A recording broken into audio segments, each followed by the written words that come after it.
Good morning प्यारे बच्चों, मैं हूं आपके एजुकेटर पूर्णिमा और हम करेंगे वर्कशीट नंबर 47। सब्जेक्ट है आपका हिंदी और कक्षा है 9वीं। डेट है 21 अक्टूबर।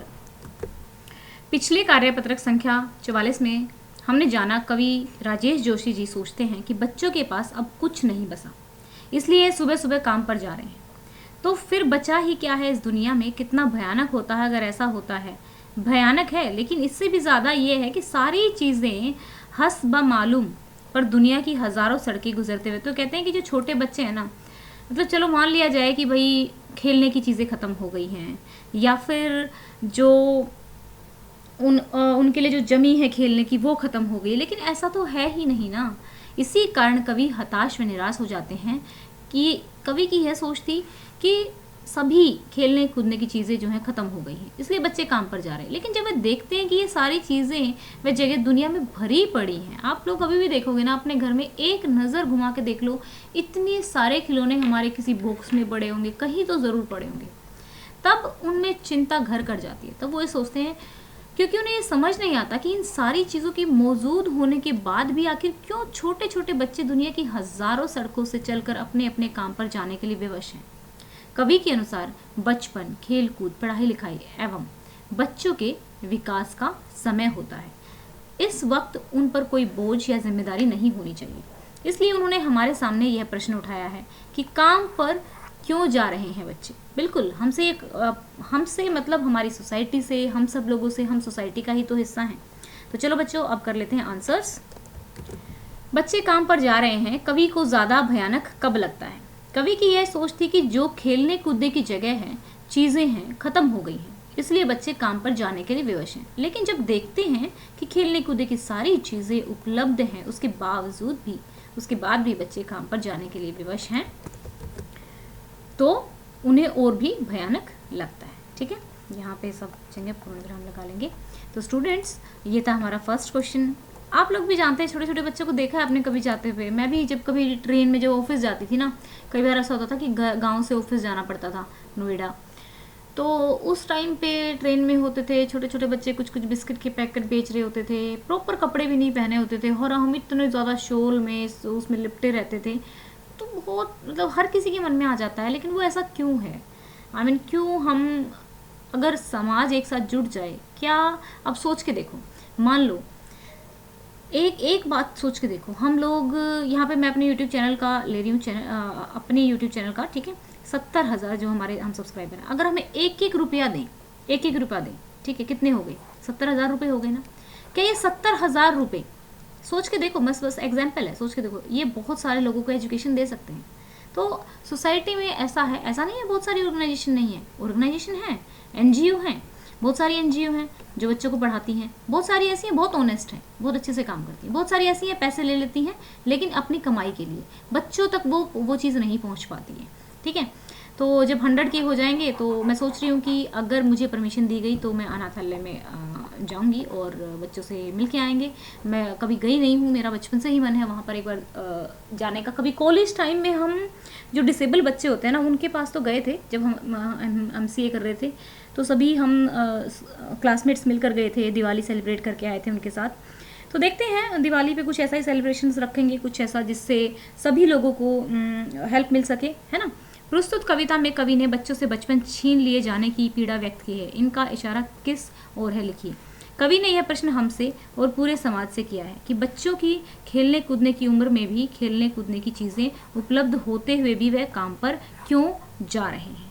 ठीक है बेटा, नेक्स्ट है, अपने मित्र या भाई बहन से बातचीत करके लिखिए कि सुविधा और मनोरंजन के उपकरणों से बच्चे वंचित क्यों हैं। अब देखो, बहुत सारे बच्चे ना ऐसे कहते हैं कि मामा बेटा क्यों कहते हो, आप इतने बड़े थोड़ी ना हो। लाइक ऐसा है कि मैं ना अपने परिवार में मतलब सबसे छोटी हूँ, लाइक 15 सिस्टर्स हैं हम, एंड मेरे 7 भाई हैं। तो मैं ये लगा लो मैं 21 नंबर पे आती हूँ। तो जो फर्स्ट वाला है, तो उसके बच्चों के बच्चे भी मुझसे बड़े हैं, तो मैं उनकी किसी की मासी लगी, किसी की नानी लगी। तो तब से ही बचपन से मुझे घर में आदत डाल दी गई है बेटा कहने की। तो इसीलिए आप लोगों को भी बेटा कहने का मन करता है, क्योंकि आपकी उम्र के सभी जो बच्चे हैं वो इसी एज में आते हैं।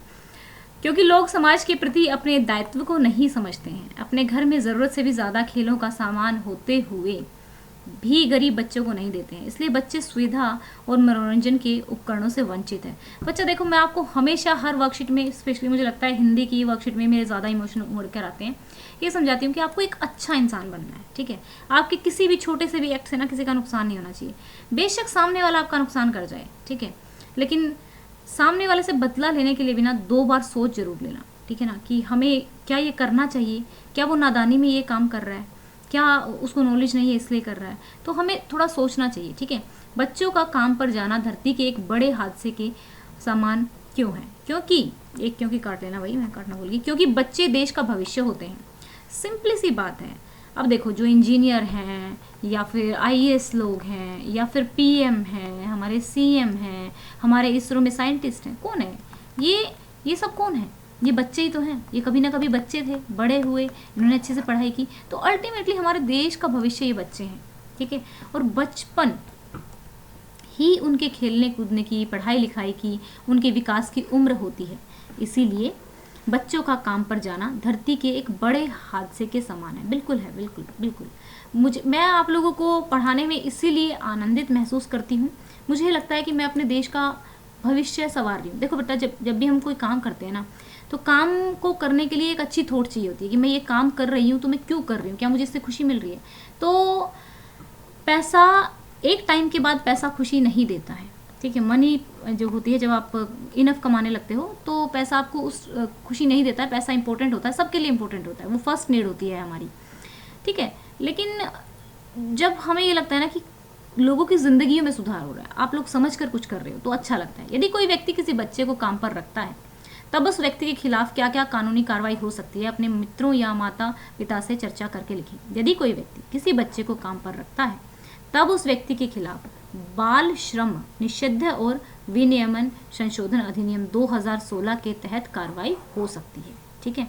वो किसी बच्चे को किसी ऐसे काम में नहीं लगा सकता जो उसकी हेल्थ के लिए हानिकारक हो, और उसके जो उसको बेसिक राइट भी है स्टडी का, उसको पढ़ने का अधिकार है। तो ये थी बच्चों क्या था।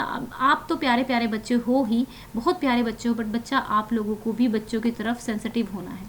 मैं चाहती हूँ मेरे जो प्यारे बच्चे हैं, जो मेरे 75,000 जो मेरे प्यारे से बच्चे हैं, छोटे हैं, बड़े हैं, कुछ बहुत छोटे हैं, कुछ बहुत ही प्यारे प्यारे कमेंट करते हैं, जिसे देख के मैं कितनी भी दुखी हूँ, खुशी दौड़ी जाती है चेहरे पे।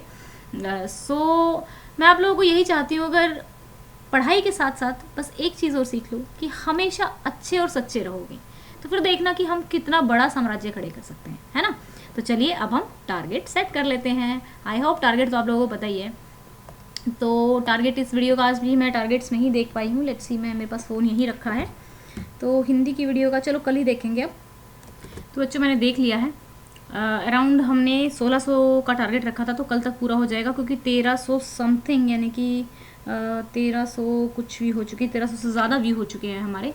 तो यूट्यूब जो है व्यूज़ भी अपडेट करता है नेक्स्ट डे तक, एक्चुअल व्यूज़ जो है वो नेक्स्ट डे तक अपडेट करता है। आप लोगों को तो बिल्कुल ही सही नहीं दिखाया जाता, बाहर जो चीज़ें व्यू दिखते हैं वो एक्चुअल व्यूज़ नहीं होते हैं। मैं आप लोगों को बहुत सारी चीज़ें यूट्यूब की बताती रहती हूँ। मैं सोच रही हूँ कि यूट्यूब को की एजुकेशन का भी एक चैनल होना चाहिए, बट टाइम नहीं होता है। तो अभी हम रख लेते हैं अपने वीडियोज़ का टारगेट, इसका भी हम रख ही लेते हैं। हमारी हिंदी की वीडियोज़ को आप काफ़ी पसंद करते ही हो, तो हम रख लेते हैं। अरे तो बच्चा, हम टारगेट रख लेते हैं 1600 का टारगेट रख लेते हैं। आई होप हम कल इसको अचीव कर लेंगे।